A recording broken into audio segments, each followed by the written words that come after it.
Hello, everyone. This is Aaron from Deep Dive Discography, joined today by Amethyst from Celestial Wizard. How are you today? Oh, I am great. Just living. Awesome, awesome. That's good to hear.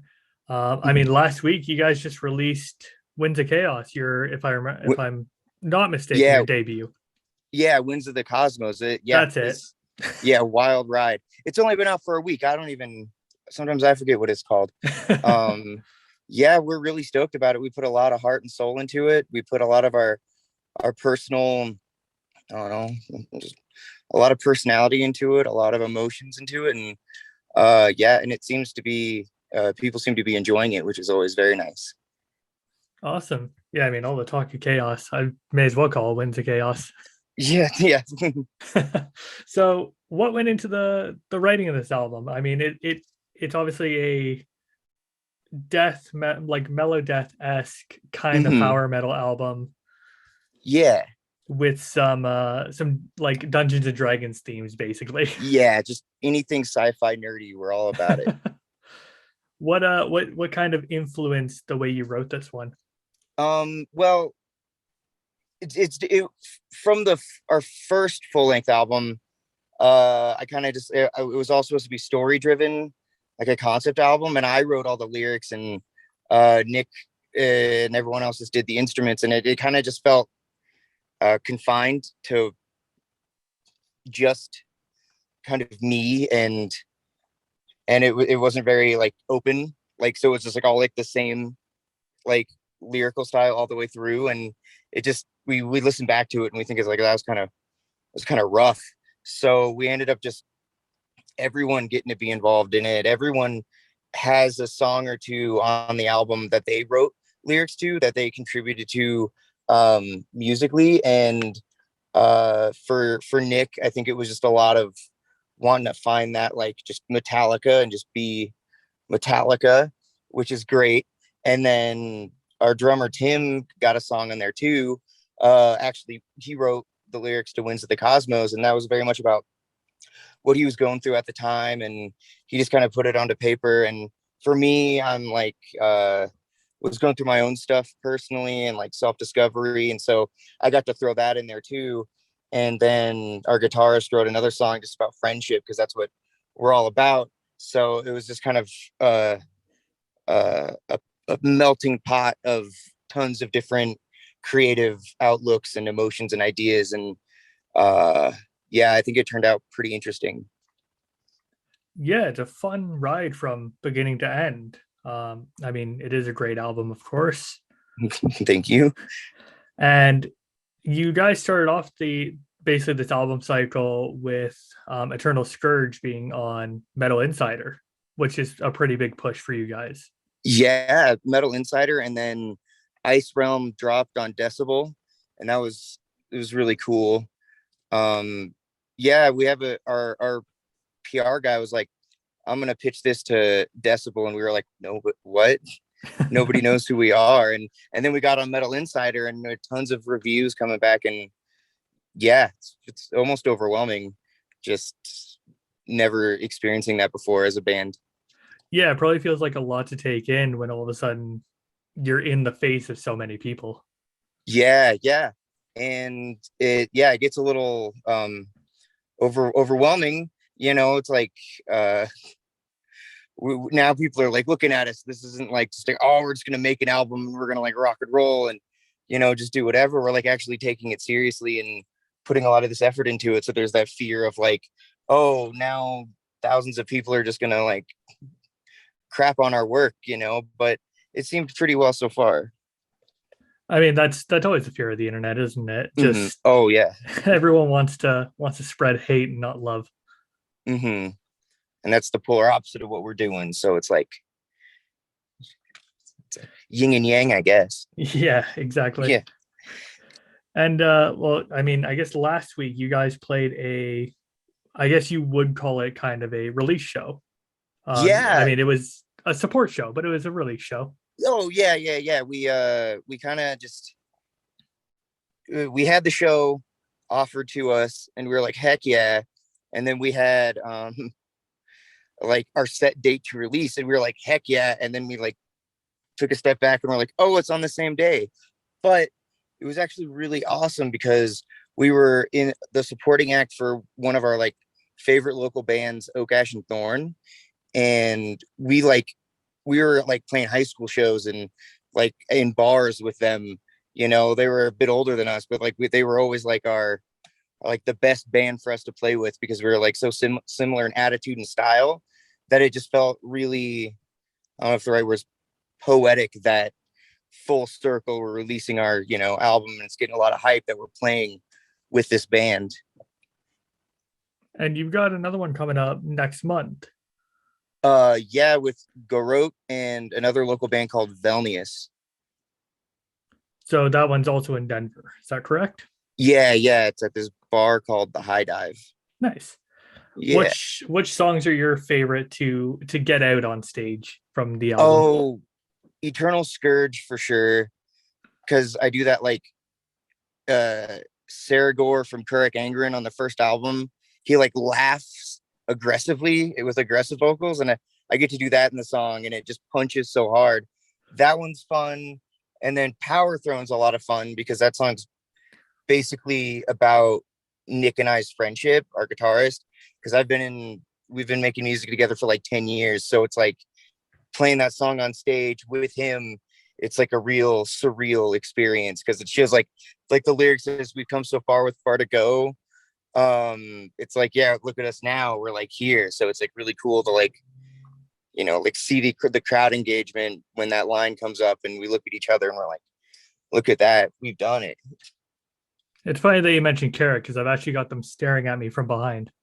Mm-hmm. Just a nice flag of them all staring right behind me. Oh, a bunch of take them home to your parents type fellas for sure. I don't know if you've had the chance to meet them. They are really nice.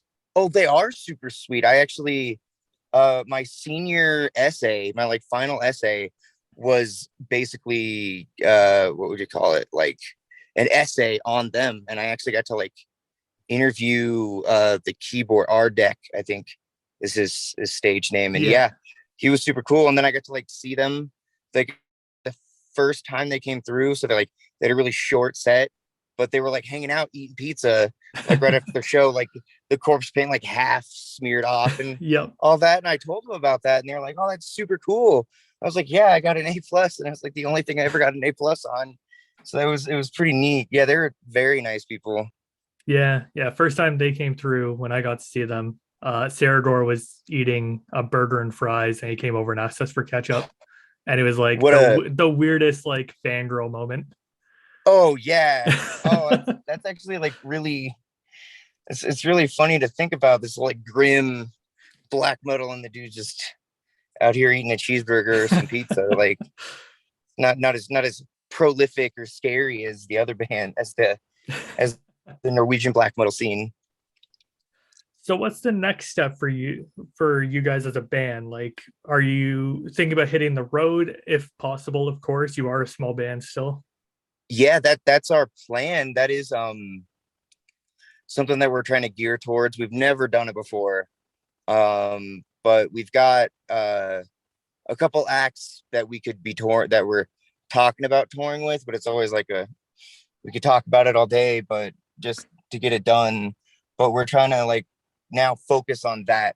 I think for the most part is just trying to like now spread this music across, you know, the United States, maybe the world someday. But yeah, I think that's our next goal. And then some like secret stuff we can't talk about soon, maybe, but tours definitely pretty high up on the list.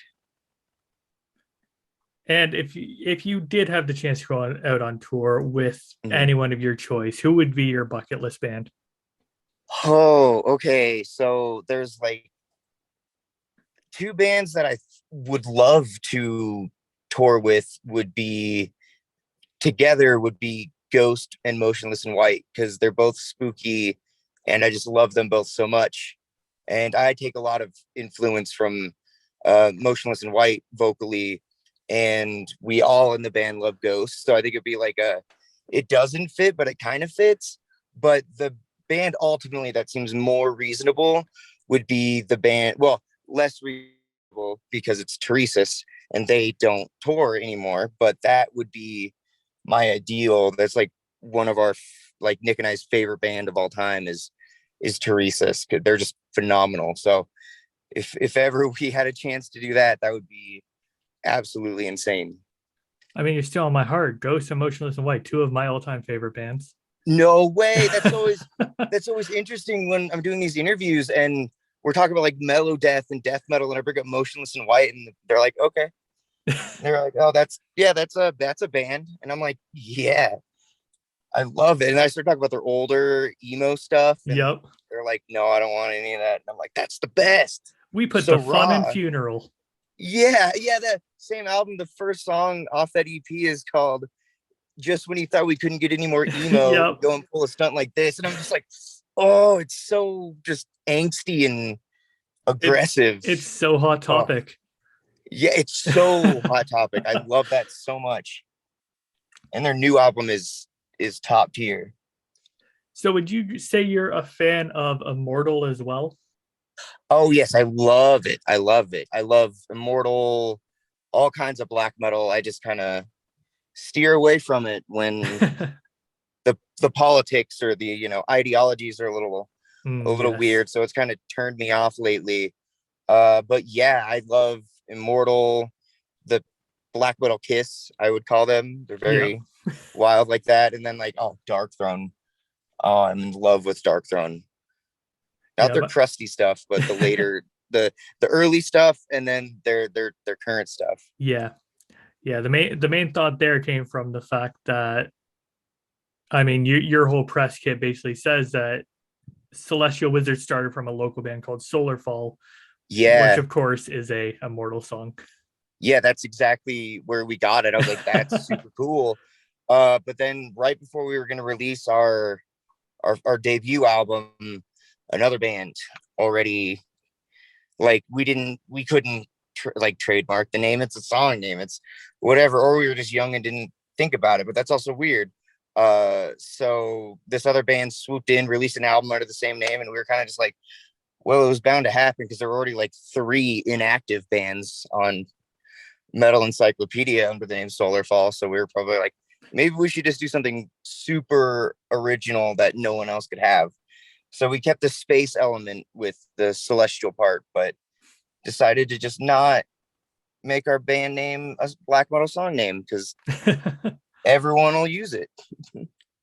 I mean, it could be good for searches, but yeah, it does become an issue when it's such a popular title. Yeah. So, I mean, correct me if I'm wrong, when it comes to, I want to say it's Ice Realm off the top of my head, it sounds very Dungeons and Dragons based. It is very much so Dungeons and Dragons based. That actually, when it was a while back, Nick and I worked at Walmart, and this guy really cool dude wanted to like play D&D, and I was like, I've never done that before, but I got Nick involved, and we weren't the best at it, but we just had a blast doing it. So much fun. Me and Nick, obviously best friends, would always buddy up and do some dumb stuff, and have this whole entire boss battle planned, and we just finally do something smart and end the entire boss battle before. Some of our DM put so much effort into it and was so mad when we like actually did something right, and he couldn't even play it out. But yeah, it was just something like, I don't know. I was talking to Nick with like in the very pre-production of this new album, and I was just like, you know what? Like, we should do a song about D&D. It's like super fun. It was a very like enjoyable part of our lives, and I don't know, it'd be we're nerds, so why not? And Nick DM'd a lot, and he put a lot of good stories together, so I was just like, throw something together, it'll be neat. And like, it was one of the first songs I think he finished, and we were like, damn, that's pretty fun. And it kind of goes with our whole skull crushing friendship metal theme, because we're like heavy, but we're all just like homies having fun. What other kind of nerdy stuff goes into some of your themes?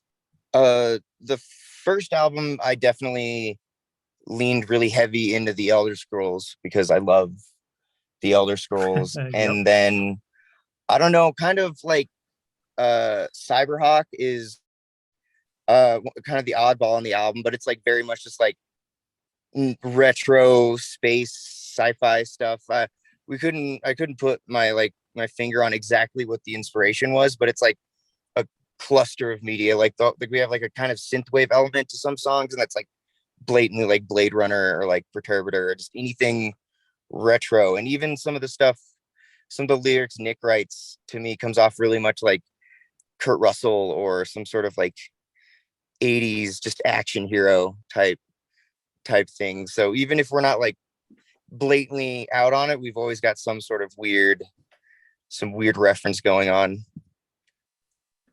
Oh, and Marvel Steel Chrysalis is basically, I just like watched Age of Ultron and was like, that seems like a fun element to this. It's like metal, but it's evil. And yeah, so almost forgot about that one. But yeah, so I threw in the Marvel stuff and Nick threw in the D&D stuff. We might do a Magic the Gathering song at some point, but I don't play that. So that'll be on Nick again.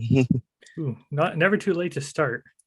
Yeah, never. Yeah, I used to play it with our former drummer, and he would just play an angel deck. And I didn't do angel decks. So you just like spawn camp me and just kill me always. And I just kind of like ruined the fun for me. I might get back into it. I don't know. It's an investment. I mean, if you want to go pure Wizards of the Coast, you could mix in Baldur's Gate and stuff like that. Oh, see, I still need to play like Warhammer and stuff. So don't put too many things on my list. Well, Dark Alliance 2 is about to come back out. Fun fact. No. Heck yeah. I've been playing it on Switch, so that's awesome. Yeah, that's the whole thing with like the nerdy video games, sci-fi, all that kind of stuff is like there's so many topics you can pull for so many different reasons, and it works with metal especially. Yeah, because like even I don't know, even like Led Zeppelin wouldn't particularly call them metal, but early on they were singing about like Lord of the Rings, and so it's like always had a part in it. And like I don't know, bands like Kurith Ungol and stuff like that, there was always this weird like fantasy element, probably because they all just like played D&D or something like that growing up. And yeah, there's just something like it just does go hand in hand, and I can't really explain why, but it does just work. Yeah, because you got like Amon Amarth, that's Mount Doom in not Elvish but something. Yeah, Carrick Angren is Elvish itself. It actually pops up in Lord of the Rings. Yeah, it means like Iron Jaw. Yeah, something. That's it. Yeah.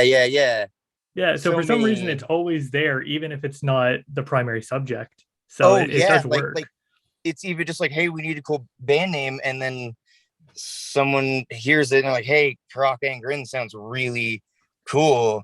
You know, none of their themes are actually about Lord of the Rings. That'd be a bold horror concept album for them. But yeah, it's just like anything. Like we don't even blatantly sing about wizards, but it was just like something with D&D and just wizards, and we were just like Celestial Wizard. That's the one. You know, it's just, and it works for some reason. Sometimes people are like, you don't even like sing about wizards, and we're like, I don't know what to tell you. It just rules. It just rocks. Listen to Ice Realm and just imagine the main character being a wizard. There you go. Problem solved. It's super easy. Who knows? The astronaut in Winds of the Cosmos could be a space astronaut wizard. You don't know. You can fill in those blanks if you want to. Yeah. To each their own. Yeah. There you go. Next album cover, just put a wizard astronaut on the front, and there you go. That's your character for everything. With aviators on, something super just like Knight Rider style. Retro and awesome. Oh yeah, he's got a talking car in space. You got it. Next album, we're gonna do a Knight Rider themed wizard song. Perfect. There you go. Yes. So last but not least, do you have any notes you would like to leave for the fans listening in? Just be true to yourself, love who you are, and never stop rocking and rolling. That's all we can do. And play Skyrim. It just got reported to something, so it's always out there. It's funny, somebody can find this interview in 10 years and that'll probably still be true. it'll be relevant. Like I just pre-ordered the PlayStation 7 remaster. Bam. Bam. Perfect. Thank I you so called much, it. Amethyst. Yeah. I so much enjoy your time. Thank you so much. I enjoy it too. Wonderful. Everyone, make sure you listen to Celestial Wizard. I'm going to say the name right this time. Winds of the Cosmos is out now. Heck And yeah, go listen to it. it's on all the things. So All of find the it. things.